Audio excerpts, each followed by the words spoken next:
राष्ट्रीय स्वयंसेवक संघ के परम पूजनीय सरसंघ चालक डॉक्टर मोहन जी भागवत हम सबके लिए एक प्रेरणा स्रोत है। उनका जीवन समर्पण, राष्ट्रवाद और मातृभूमि के प्रति गौरव की अनूठी गाथा है। यहाँ उपस्थित सभी का प्रतिनिधित्व करते हुए अब मैं आदरपूर्वक परम पूजनीय सरसंघ चालक डॉक्टर मोहन जी भागवत को सविनय आमंत्रित करती हूँ कि वे आए और हमें अपने प्रेरणादायक शब्दों से लाभान्वित करें। श्रद्धेय दाजी, आदरणीय श्रीमती उजोग मैडम, उपस्थित नागरिक सज्जन, माता भगिनी,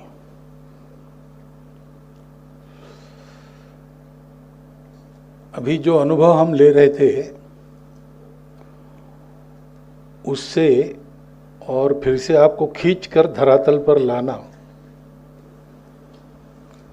ये आपको तो अच्छा नहीं लगता होगा, मुझे भी अच्छा नहीं लगता है।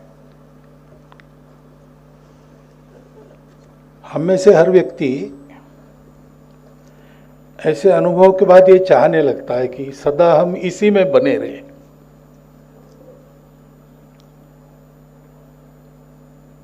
लेकिन ऐसा होता नहीं। और ऐसा क्यों नहीं होता?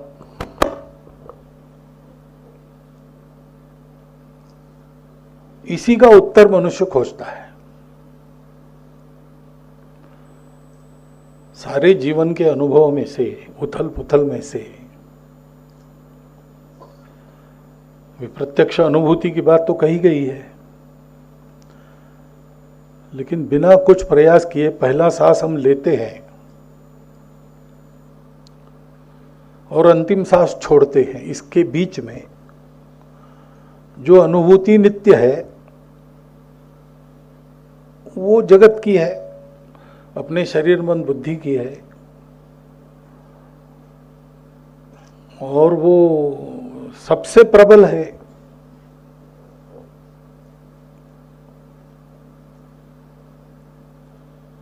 और उसमें द्वैत है, कई प्रकार के सुख भी है, दुख भी है। हर्षस्थान सहस्राणि भयस्थान शतानि च दिवसे दिवसे मूढ़म आविशन्ति न पंडिता, ऐसा कहा है। लेकिन जिसको स्पर्श नहीं कर सकते ऐसे पंडित बहुसंख्या में कभी रहते ही नहीं।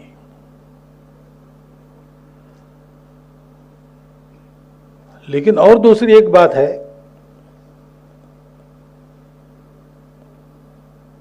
कि जो ऐसे पंडित बन गए, यानी जो इसके ऊपर चले गए, जिनको वो अनुभूति सदा के लिए प्राप्त हो गई, वैसे तो दुनिया से उनका कोई अब सरोकार नहीं है, और उस आनंद और शांति की अनुभूति से फिर से इस उथल पुथल वाली दुनिया में वापस आने का उनका मन भी नहीं है। लेकिन फिर भी वो वापस आते हैं और हम लोगों को इस स्तर से उठाकर उस स्तर तक ले जाने के लिए अपना जीवन खर्चा करते हैं।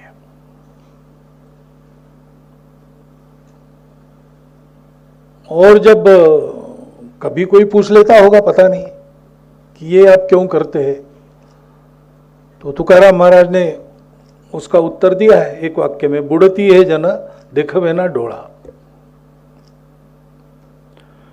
डूब रहे लोग, वो देखा नहीं जाता। ये जो संवेदना है वो उसी परमात्मा जो आत्मा है बन के हम सब में है, उसी का रूप है। और इसके चलते मनुष्य अपनी दुनिया को और अच्छा बनाने का प्रयास करता है।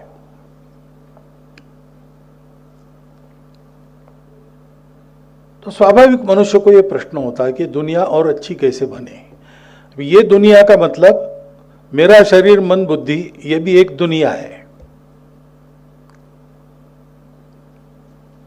और मेरा अपना जीवन, उसमें मेरी कुछ कामनाएं हैं, इच्छाएं हैं, उसको पूर्ण करने के लिए साधन चाहिए, वो साधन है। और ये सब उद्यम करके मैं तरह तरह के सुख भोगता हूं, फिर भी मुझे जो अपूर्णता लगती है उससे मुक्त होने के लिए मुक्ति का मार्ग है।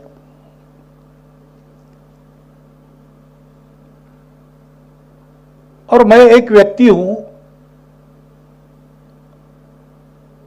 मनुष्य के नाते इस विश्व में जन्मा हूं, तो मनुष्य समुदाय का घटक हूं, और ये सारा हमारा मनुष्य समुदाय सृष्टि में रहता है, ये भी एक दुनिया है।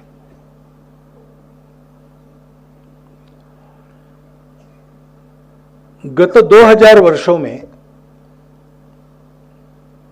इन तीनों प्रकार की सृष्टियों को ठीक करने के बहुत सारे प्रयास हुए। उसके पहले नहीं हुए ऐसा नहीं कह रहा हूं, लेकिन गत 2000 वर्षों में उसके पहले के जो प्रयास हुए थे उनको भुला देकर एक नए सिरे से प्रयास मानवता ने किए और बहुत सारे प्रयोग हुए। लेकिन आज की स्थिति यह है कि उससे उत्तर निकला नहीं, उल्टी समस्या और गहरी हो गई है।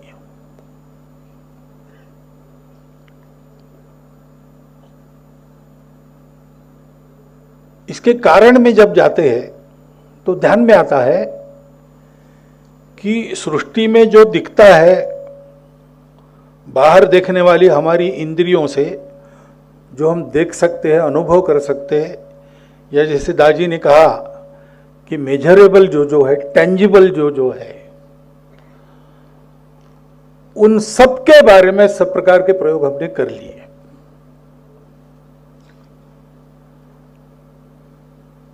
लेकिन इन सबको एक साथ ठीक रखने का, सुखी करने का, आगे बढ़ाने का रास्ता नहीं है। इस निष्कर्ष पर ही हम पहुंचे। यानी मेरी अपनी बात करूं तो मुझे शरीर से दुख कष्ट झेलने पड़ेंगे, तब मेरे मन को आनंद देने वाला जीवन मुझे मिलेगा। यानी आनंद प्राप्त करने के लिए मुझे दुख झेलना पड़ेगा। शरीर को सुखी रखना है तो मन बुद्धि का विचार मत करो।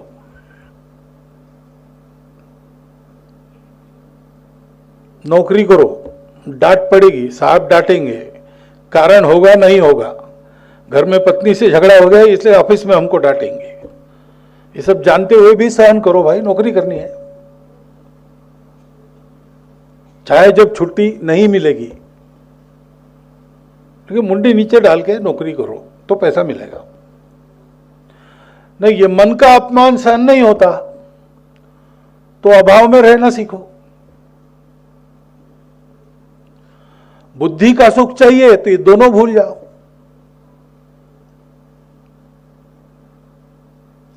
तीनों एक साथ सुखी नहीं हो सकते।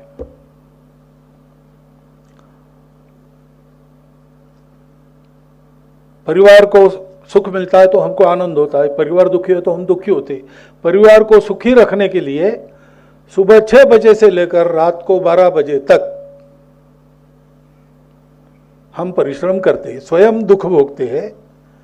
और जिस परिवार को सुखी रखना है उस परिवार में हम बहुत कम रहते हैं।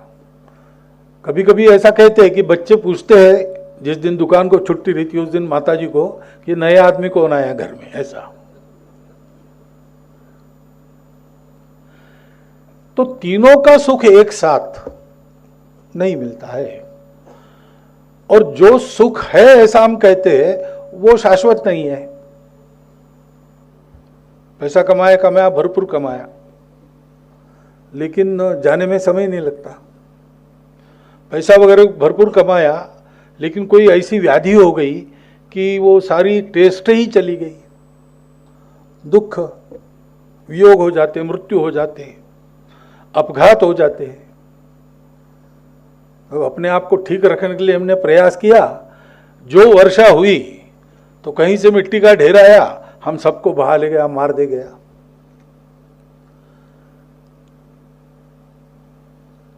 तो प्रश्न आता है मन में, ऐसे ही अर्थ और काम के पीछे लगते लगते लगते सुख नहीं मिलता है। और इसलिए हमको बताते हैं कि इसको छोड़ दो, इसका पूर्ण त्याग करो। जब इसका त्याग करोगे तभी मुक्ति मिलेगी। अब ये जब तक हम दुनिया में नहीं है तब तक तो ठीक है, लेकिन उस दुनिया में मेरी आत्मा भी है, मेरा मन भी है, शरीर भी है, बुद्धि भी है। तो आत्मा का सुख चाहिए तो तीनों का सुख छोड़ो, ऐसा है क्या? यानी आध्यात्मिकता और भौतिकता ये विरोधी है क्या? तो फिर चुनाव करना है तो सामान्य आदमी चुनाव भौतिकता का ही करेगा, क्योंकि वही अनुभव है। अभी ध्यान की अवस्था में हमने जो किया वो कितने देर किया? 24 घंटा का क्या अनुभव है? तो अर्थ काम की पूर्ति मिलेगी या मोक्ष मिलेगा, दोनों एक साथ नहीं मिल सकते।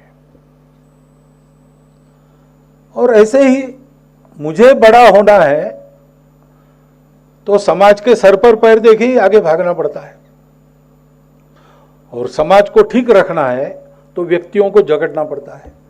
दो ही रास्ते हैं, कम्युनिज्म सोशलिज्म है या कैपिटलिज्म है, तीसरा तो है नहीं। व्यक्ति या तो समाज रूपी यंत्र का पुर्जा बन के काम करेगा या समाज को कुछ नहीं मानेगा, और मानवता प्रगति करेगी तो पर्यावरण नष्ट होगा। पर्यावरण को सुरक्षित रखना है, विकास बंद करो। इन प्रश्नों के उत्तर नहीं है, और ये प्रश्न कम थे। इनका उत्तर देने के लिए जो रास्ते खोजे वो रास्ते आपस में लड़ रहे हैं, हमारा ही सही बाकी सब गलत। यानी मनुष्य के जीवन में सुख शांति स्थैर्य लाने के लिए रास्ता आया, और उस रास्ते पर चलकर मनुष्य ने इतना दुख दुनिया में उत्पन्न किया है। ईश्वर को मानने वाले रास्ते निकले और शांति के नाम पर चले और खून की नदियां बही, ये इतिहास है।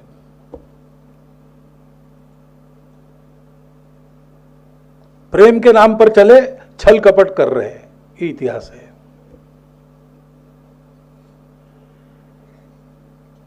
शोषण से गरीबों को मुक्ति दिलानी है, दुनिया के देशों को 70 साल तक जकड़ कर रखा।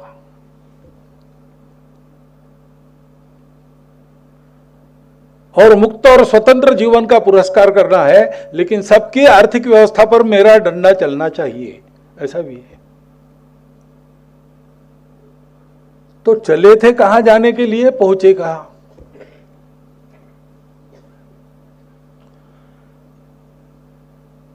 इसमें उत्तर कैसा खोजे, ये समस्या मानवों के सामने है। क्योंकि जोड़ने वाला तत्व उनके पास नहीं है। ये सब बातें अलग अलग चलती है।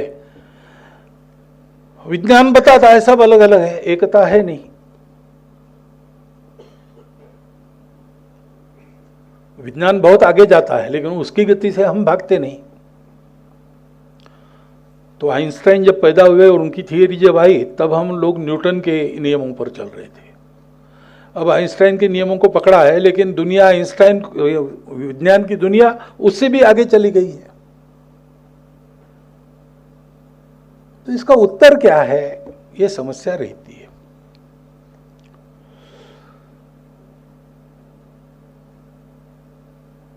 वैसे उत्तर दे चुके हैं, उत्तर मिल चुका है, उस उत्तर पर लोग चल चुके हैं, लेकिन पीढ़ियां बदलती है, समय बदलता है। जैसे स्मरण शक्ति है वैसे विस्मरण शक्ति भी है, इसलिए बार बार उसको याद देना पड़ता है। साफ बात है कि सबके मूल में जाओ, पहुंच जाओ तो दिखेगा कि अलग कुछ नहीं है, सब एक ही है। अभी विज्ञान भी कहता है बिग बैंग हुआ, उसके पहले क्या था, ऐसा प्रश्न है वैज्ञानिकों के सामने। उसके पहले और एक सृष्टि बनकर विलीन हो गई, वो भी बिग बैंग से बनी। तो ये जो काल का प्रवाह है वो कब शुरू हुआ, वो शुरू होने के पहले क्या था? अब विज्ञान भी अनुमान लगा रहा है, तर्क दे रहा है, तो गणित से बता रहा है कि everything has come out of a single pre existing universal consciousness.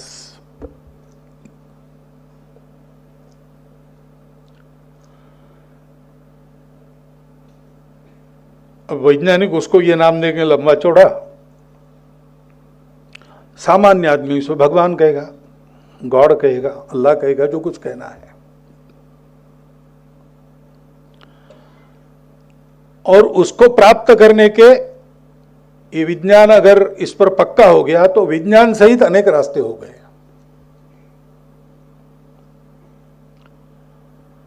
लेकिन मजा यह है कि जब तक हम पहुंचते नहीं तब तक हमको अलग दिखता है,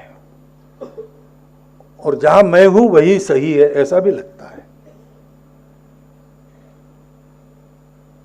कहानी स्वामी विवेकानंद ने बताई कि पहाड़ पर लोग चढ़ रहे थे चारों दिशाओं से, जो जहां था वहां से वो रास्ता बना रहा था। हर रास्ते पर चलने वाले को लगता था कि मैं तो पहुंचने वाला हूं, मैंने रास्ता अंत तक ध्यान में आ रहा है, मैं पहुंचूंगा। तो ये लोग बाकी सब अलग रास्ते, ये गलत रास्ते से जा रहे हैं। मैं उनको बुलाता हूं, आओ आओ इधर आओ, वो रास्ता खराब है तुम्हारा, वो गलत रास्ता है। इसको लेकर कहीं सुनी भी होती है, झगड़े भी होते हैं। लेकिन एक आदमी ऊपर पहुंच गया और उसने ऊपर से देखा तो उसने जाना कि अपने अपने जगह से आ रहे, सबके रास्ते अलग है, लेकिन सब यही पहुंचने वाले हैं। तो दुनिया के इस सारे मतांतरों में जो सत्य तक पहुंच गए, उनको ये बात ध्यान में आई, और सौभाग्य से वो हमारे भारतीय परंपरा के हमारे पूर्वज थे। उनको वो बात मिल गई, जो यूनिवर्सल कॉन्शियसनेस है उसको उन्होंने अनुभूत कर लिया।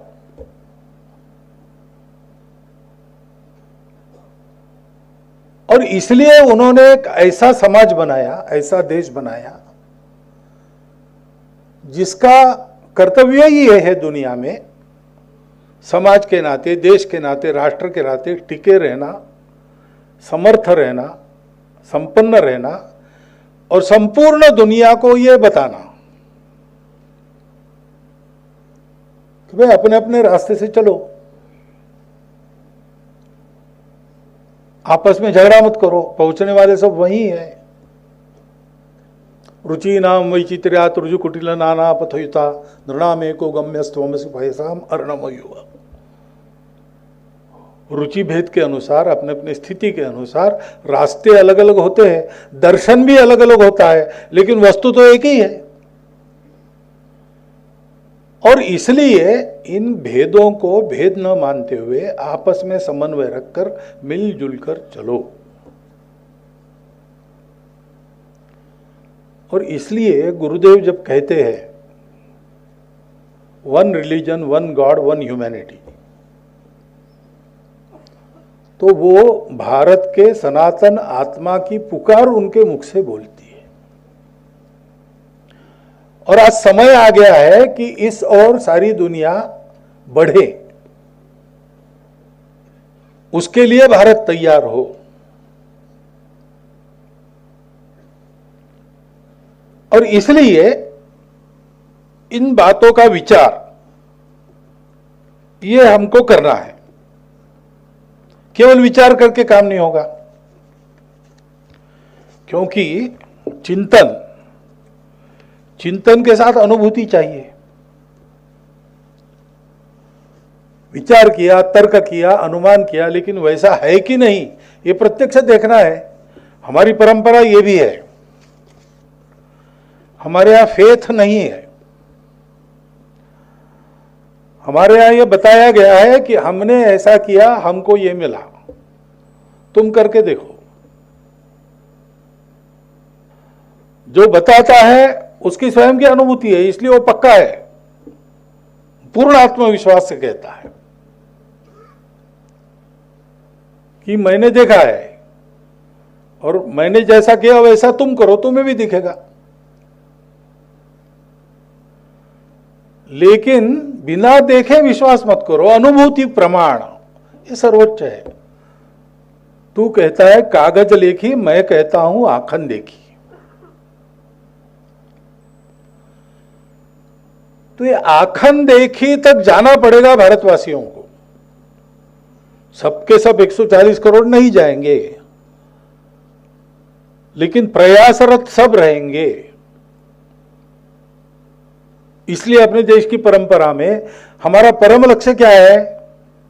सत्य तक पहुंचना।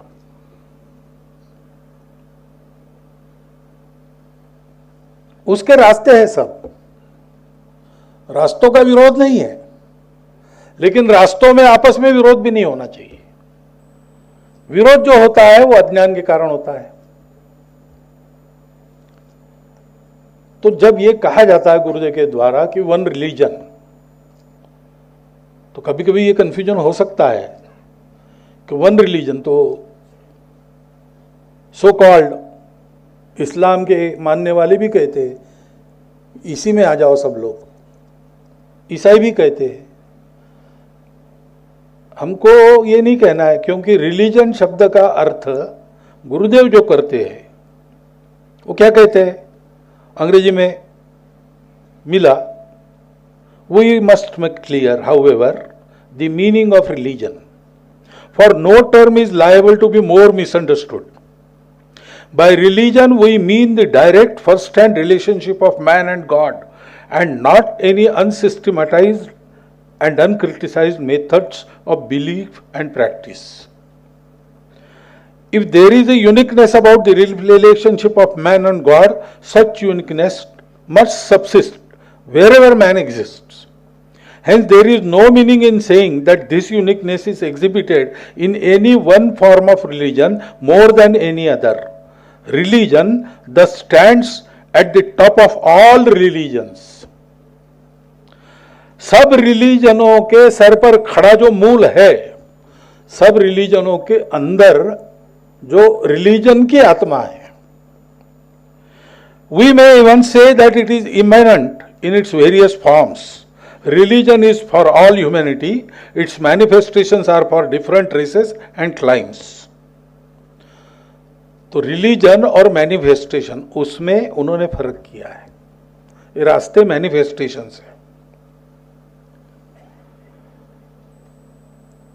Religion concerns itself with the essential, it forms with the accidental. Religion is the embodiment of the universal, its forms are individual manifestations of it.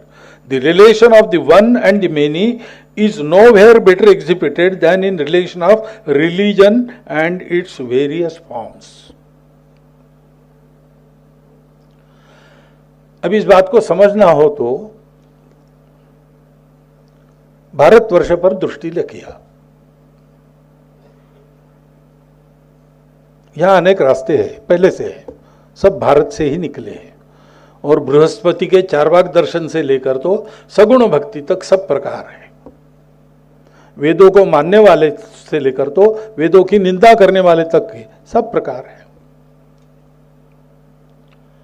परंतु ये सब फॉर्म्स है।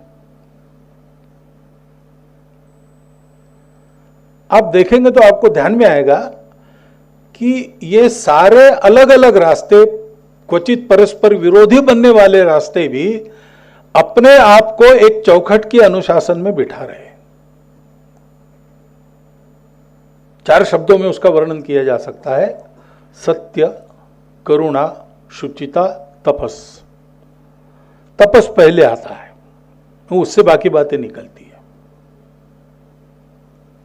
तपस से चित्त शुद्धि, जो रास्ते हैं अपने, वो चित्त शुद्धि तक हमको ले जाते हैं। उस साधना को जारी रखते हुए चित्त शुद्ध होने के बाद उसमें संवेदना, करुणा निकलती है, और उसके आधार पर हम सत्य तक पहुंचते हैं। ये religion at the top of religion है। सारी दुनिया के रिलीजन जिन्होंने उसका प्रत्यक्ष अभ्यास करके देखा, श्री गुरुदेव को रामकृष्ण परमहंस के बारे में अत्यंत आदर था। एक जगह उन्होंने कहा है विवेकानंद और राम तीर्थ, और उनके भी बड़े, उनसे भी श्रेष्ठ रामकृष्ण परमहंस, ऐसा उन्होंने कहा है। उन्होंने इन सब रास्तों की, इस्लाम और ईसाइयत की भी उपासना करके उसकी अंतिम परिणति तक वो गए। और उन्होंने कहा कि ये रास्ते हैं, जितने मत होंगे उतने रास्ते होंगे, जो तो मत तो पथ, वही केवल अलग है, बाकी कुछ अलग नहीं है, वहीं पहुंचते हैं सब रास्तों से। ये प्रत्यक्ष बताने वाला भारतवर्ष है।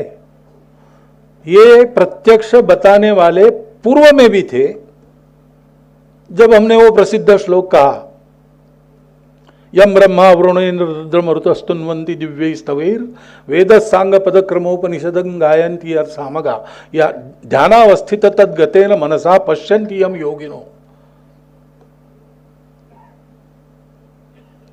सुरासुरगणा देवाय तस्मै नमः यस्यांतं न विदुः सुरासुरगणा देवाय तस्मै नमः। पुराना श्लोक है। तो ये रूप अलग अलग देखना, ये हमारी रुचि, हमारी दृष्टि, इसका प्रताप है। वस्तु तो एक ही है। और जैसा आपने कहा कि मूर्ति को नमस्ते करते समय, नमस्कार करते समय, मूर्ति के आगे जो भगवान है उसका स्मरण करो। जैसे कोई किसी चीज को अंगुली निर्देश करके हमको बताता है, तो पहले तो हम उस अंगुली को ही देखते हैं, क्योंकि वो बता रहा है। तो कहाँ बता रहा है? अंगुली देखते हैं। लेकिन अंगुली को ही देखते रहे तो वस्तु नहीं दिखेगी। अंगुली जिधर निर्देश कर रही उधर देखना है। ऐसे सर्वत्र पवित्रता देखने वाले हम लोगों ने मूर्तियों में, रंगों में, आकार में, कई बातों में इस पवित्रता को मानकर उसमें से उसको देखना सीखा। ये होता ही है, कॉन्शियसली नहीं सीखना पड़ता, मनुष्य अपने प्रवृत्ति के अनुसार ही सीखता है। लेकिन ये सारे रास्ते, उसके ऊपर जो है religion at the top of religions, गुरुदेव उसको कह रहे हैं। जिस समय गुरुदेव ने अपनी सारी बातें कही, उस समय उन्होंने ये भी कहा था कि पाश्चात्य विद्वानों को ये मैं बताऊंगा कि हमारे पास भी तत्वज्ञान का धन है और प्रतीति के साथ है, और उनकी भाषा में उनके ही तर्क देकर मैं उनको और इसकी सत्यता समझाऊंगा। तो इसलिए उनकी भाषा में उन्होंने बोला। उनको हमारा शब्द मालूम नहीं था, इसलिए उनको शायद रिलीजन ही कहना पड़ा हो। लेकिन इसके लिए हमारे यहाँ शब्द है, जो religion at the top of religion है वो धर्म है। अब दुर्भाग्य है कि हम अपनी भाषा भूल गए, इसलिए हम धर्म को रिलीजन समझते हैं। तरह तरह के ये संप्रदाय, वो धर्म नहीं, धर्म इनका लक्ष्य है। वो हमको धर्म मार्ग से ले जाने वाले, सम्यक प्रदान करने वाले ऐसे रास्ते हैं। और वो सम्यक रहे, सम्यक रूप से प्रदान करे, भटकाए नहीं, बिगड़ाए नहीं। इसलिए ये चौखट है, वो धर्म की चौखट है। धर्म उनका अनुशासन है। अर्थ, काम और मोक्ष तीनों को धर्म का अनुशासन पालन करना पड़ता है, तब वो अपने परिणामों में हमको कल्याण की ओर ले जाते हैं। अर्थ बिगाड़ता है, लेकिन अर्थ अनिवार्य है, कि बिना अर्थ के कुछ संपन्न नहीं होता। धर्मस्य मूलम अर्थम, भूखे भजन न होए गोपाला। लेकिन अर्थ प्राप्त होने के बाद गोपाल की ओर जाए, इसलिए धर्म का अनुशासन चाहिए। धर्म अविरुद्धो भूतेषु कामोस्मि भरतर्षभा। धर्म के अविरुद्ध काम पुरुषार्थ का पूरा सैंक्शन है अपने यहां, लेकिन वो धर्म के अविरुद्ध होना चाहिए। ऐसे मोक्ष को भी नियम है, वो नियम पालन करके ही चलना पड़ता है। ब्रह्मवेत्ता महापुरुष भी जब समाज में आते तो उन्होंने नियम बनाए हैं सन्यासियों के लिए। एक गांव में 3 दिन से ज्यादा नहीं रहना, कहाँ खाना, कैसे रहना, क्या करना। उनको उधर जाएंगे जंगलों में, हिमालय में जाके साधना करेंगे तो उनको कोई पूछने वाला नहीं है। वहां वो सब धर्मों से ऊपर है। लेकिन जब समाज में रहेंगे तो उनको समूह का अनुशासन है। क्योंकि ये सारी जो मनुष्य निर्मित बातें हैं, रास्ते, प्रतीक, पूजा, मूर्तियां, अर्थवाद, सबकी बात, सब ये बातें, ये मनुष्य निर्मित है, तो उसको एक मर्यादा है। इस मर्यादा का पालन करके चलो और अमर्याद तक पहुंचो। इसलिए वन रिलीजन कहते समय गुरुदेव क्या कह रहे हैं हमको समझना पड़ेगा। कोई ये रिलीजन नहीं था, तब से जो चला है, जिसके नियम के आधार पर सारा चलता है, जो अभ्युदय और निश्रेयस की सिद्धि करता है, जो इन सब अलग अलग चीजों को जोड़कर चलाता है, मन बुद्धि शरीर को साथ चलाता है, धर्म, अर्थ, काम और मोक्ष को एक साथ उस पर आगे बढ़ाता है मनुष्य को, और सृष्टि, समष्टि और व्यष्टि यानी व्यक्ति, समुदाय और सृष्टि, इनको एक साथ ठीक रखता है। वो चौथा हमारे पास है। जब सृष्टि का संदर्भ आता है तब हम उसको धर्म कहते हैं, जब शरीर मन बुद्धि का संबंध आता है तब हम उसको आत्मा कहते हैं, और जब अर्थ काम वगैरह का संबंध आता है तब हम उसको धर्म कहते हैं। ये जोड़ने वाला जो तत्व है वो religion at the top of religion है, ऐसा मैं मानता हूं, जो मैंने चिंतन किया और अनुभव किया है उसके आधार पर। और इसलिए उसके द्वारा वन गॉड, तो वन गॉड यानी हमारा परसेप्शन अलग अलग हो सकता है, लेकिन अब सबको पता होना चाहिए कि ये हमारा दर्शन है, जो है वो उससे और आगे कुछ है। और जब वो उसको पालूंगा तो कुछ अनुभवी लोग कहते हैं कि वो देख सकते हैं लेकिन उसके बारे में बता नहीं सकते। गिरा अनयन नयन बिनु बानी, अनिर्वचनीय।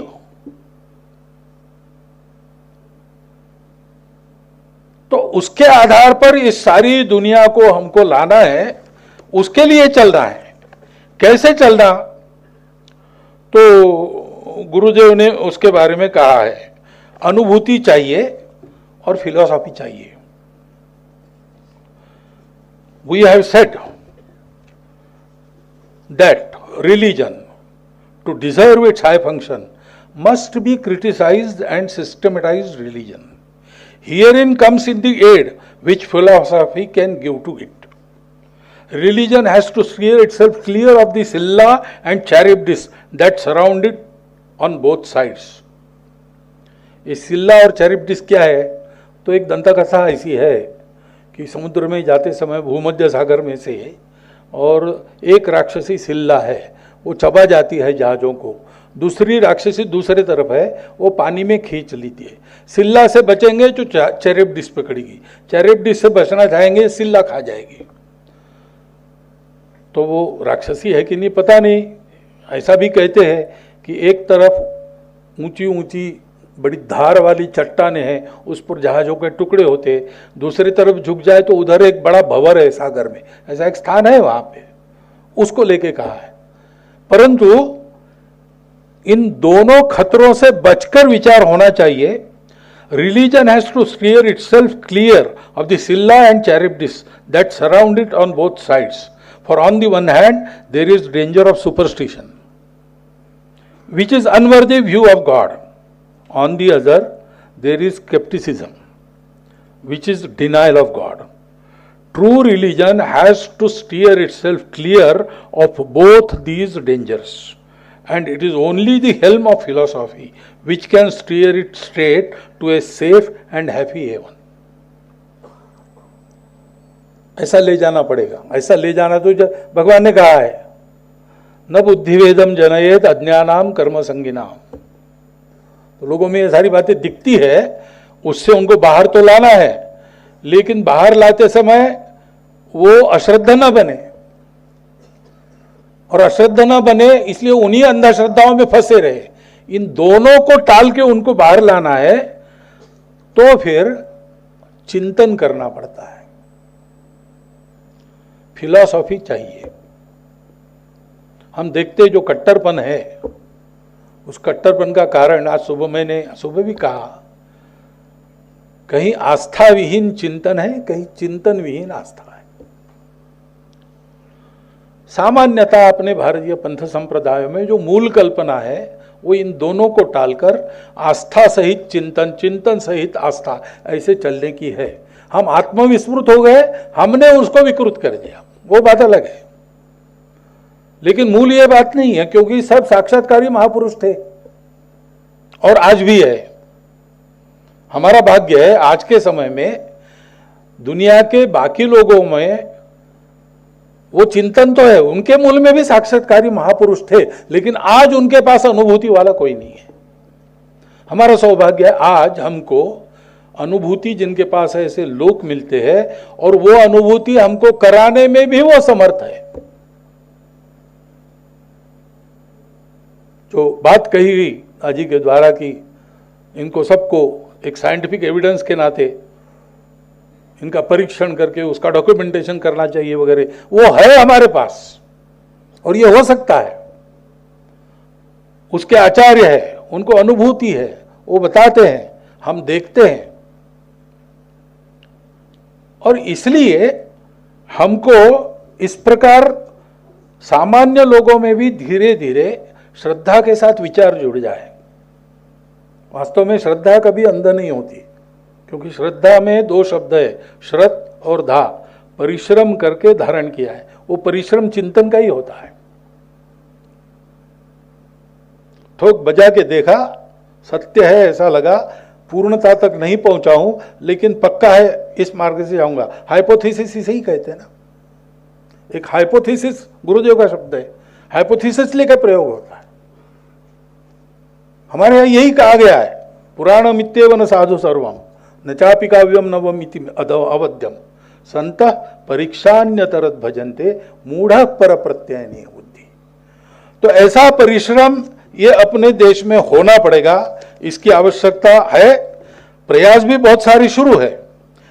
तो इस प्रकार का एक उद्यम चले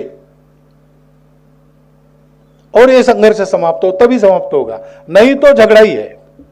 सब अलग अलग है।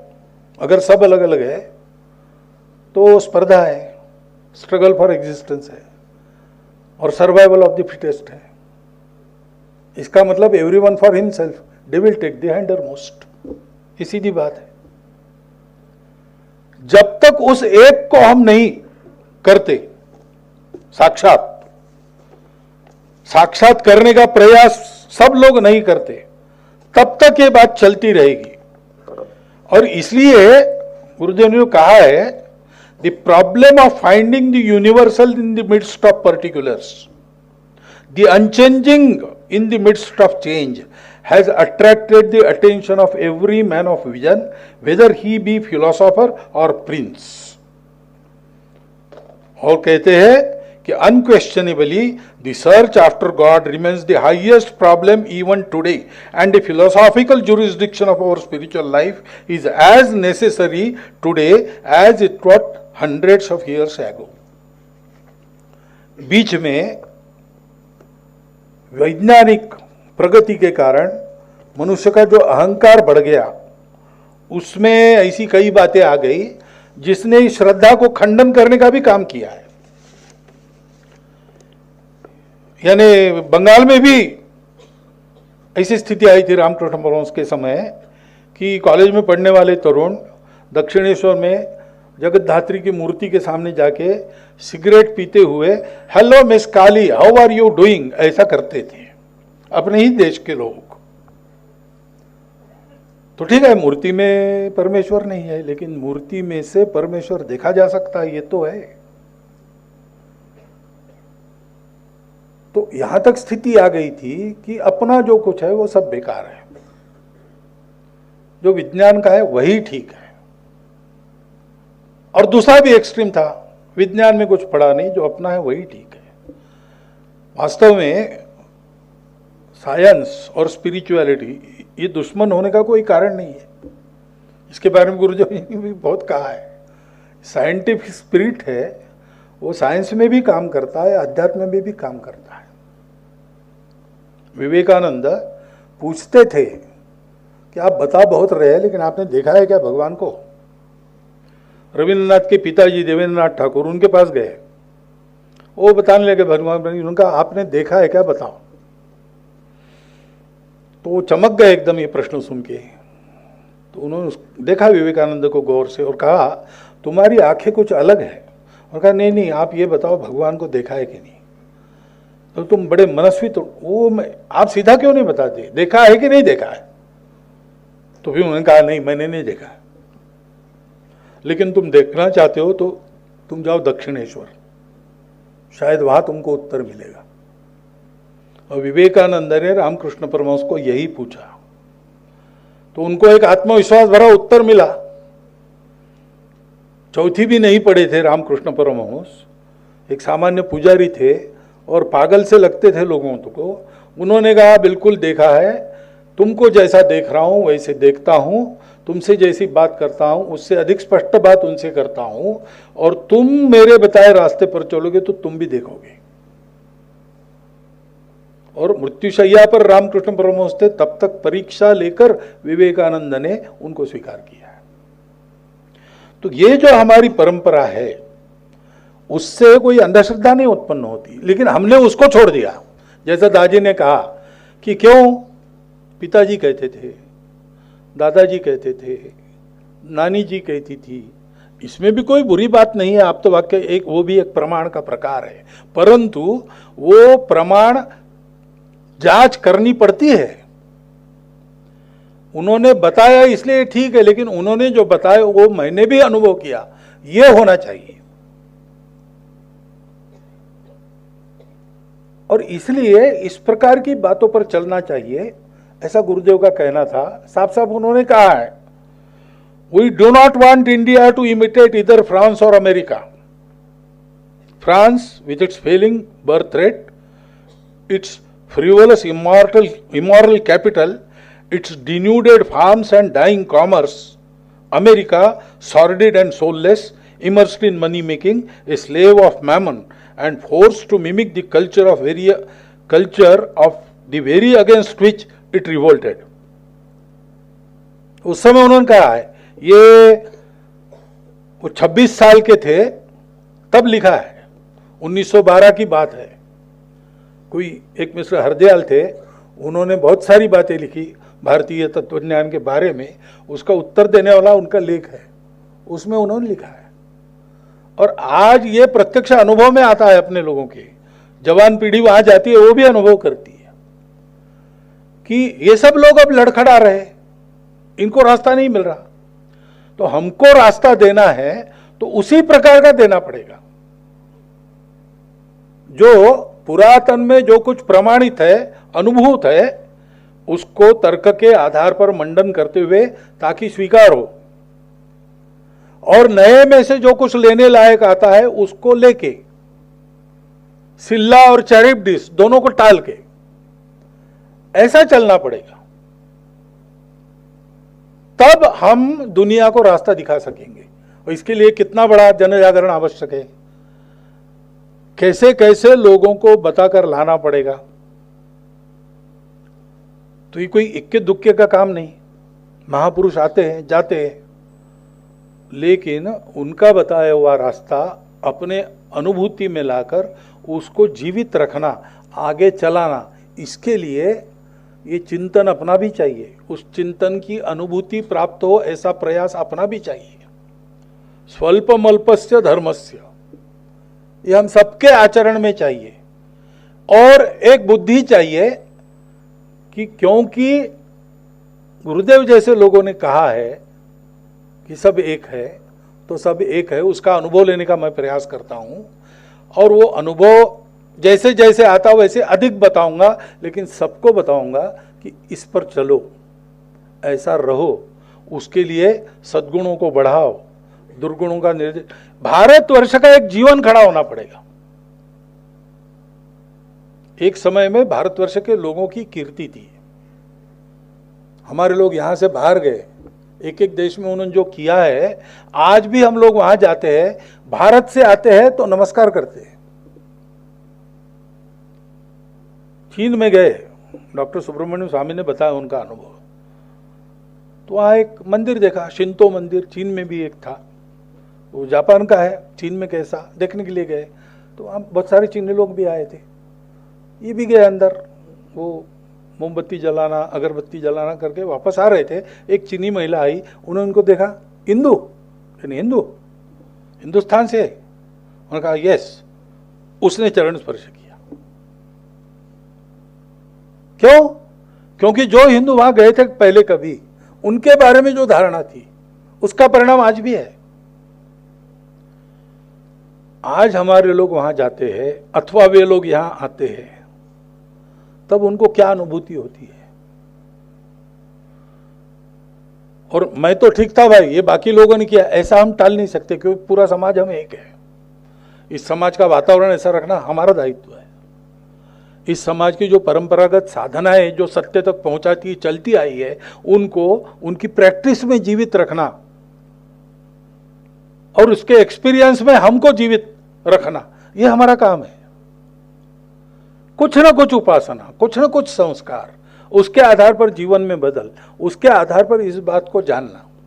पूर्ण अनुभूति तो एक अवस्था प्राप्त होने के बाद होती है, लेकिन हम जा रहे हैं वो रास्ता ठीक है, इसका प्रत्यय देने वाली बातें हमको नित्य प्रतीत होती है, सामान्य लोगों को भी होती है। थोड़ा शुरू किया तो थोड़ा थोड़ा मिलता है।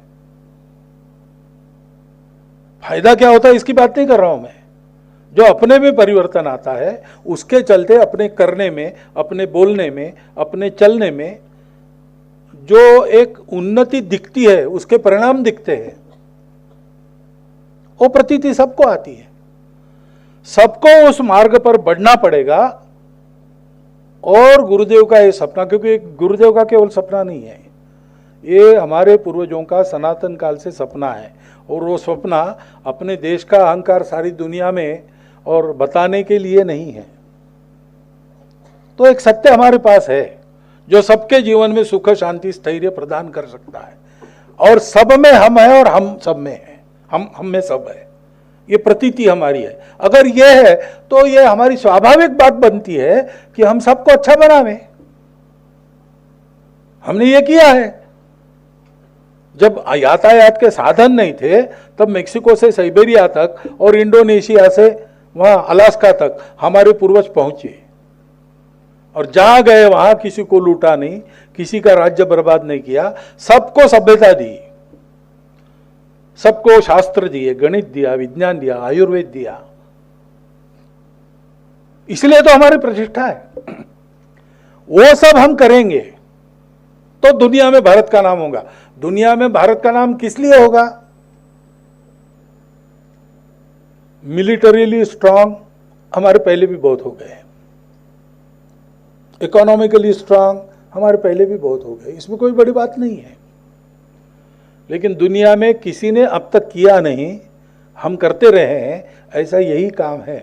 संपूर्ण दुनिया में जाना, संपूर्ण दुनिया की मानवता को अधिक समृद्ध बनाना, सृष्टि को अधिक समृद्ध बनाना, व्यक्तियों को शील संपन्न बनाना, एक दृष्टि देना कि सबको साथ रहकर आगे बढ़ना है। ये दृष्टि देने के लिए हमारा जन्म है, हमारा भाग्य तब फलता है जब इसमें हम कार्यरत हो जाते हैं। वो काम हमें करना पड़ेगा और गुरुदेव के इस आशा को हम सब ने अपने अपने परिश्रम से और पूरा करना पड़ेगा। जो बात जिरली जी ने कही और शायद आज ही छोड़ दी, वो मैं पूरी कह देता हूँ गुरुदेव के ही शब्दों में। If India must rise, she will rise in a most peculiar way, not hitherto known to all history. She will combine the virtues of the West and the East and will rise superior to both. If the West and the East are to meet, they will meet in India and not in Europe. What a glorious prospect lies before India.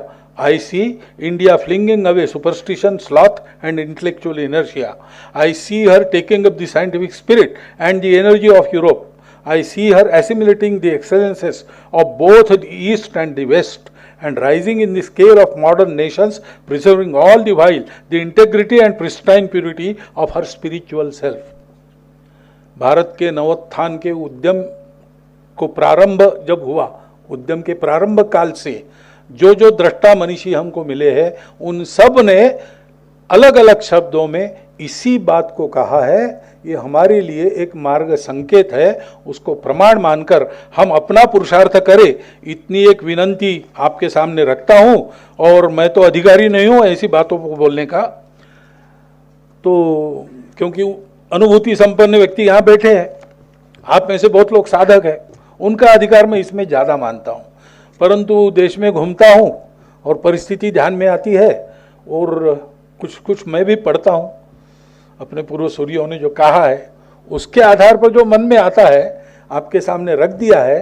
क्योंकि ये अपनी academy है, वो उस चिंतन के लिए स्थापित हो गई है, कंपैरेटिव स्टडी, जिसमें से ये निकले कि रास्ते अलग अलग है, जाना एक ही जगह है, जिसमें से ये निकले कि सब में हम है और सब हम में है, जिसमें से ये निकले कि उसका रियलाइजेशन ये परम ध्येय है अपना, भोग उपभोग ये नहीं है। ये सारी बातें फिर एक बार चिंतन मंथन से और पावन होकर फिर से निकले और सारी दुनिया में फैले, इसी के लिए एकेडमी बनी है। और उसके 100 साल पूरे हो रहे हैं, तो एक तरह से ये टेक ऑफ पीरियड है उसके लिए, ऐसा मैं मानता हूँ। और अब भारत में तो कर ही रहे हैं, अब थोड़ा बाहर जाकर भी इसको करना चाहिए। तो आगे आने वाले वर्ष भर के कार्यक्रमों में से इन प्रयासों की नींव रखी जाएगी, ऐसी आशा भी करता हूं। और मुझे अनधिकार व्यक्ति का आपने शांति से इतना सुन लिया और मुझे जैसे को यहाँ बुलाया इस कार्यक्रम के लिए, इसलिए एकेडमी का और आप सबका धन्यवाद करता हुआ मेरे 4 शब्द समाप्त करता हूँ।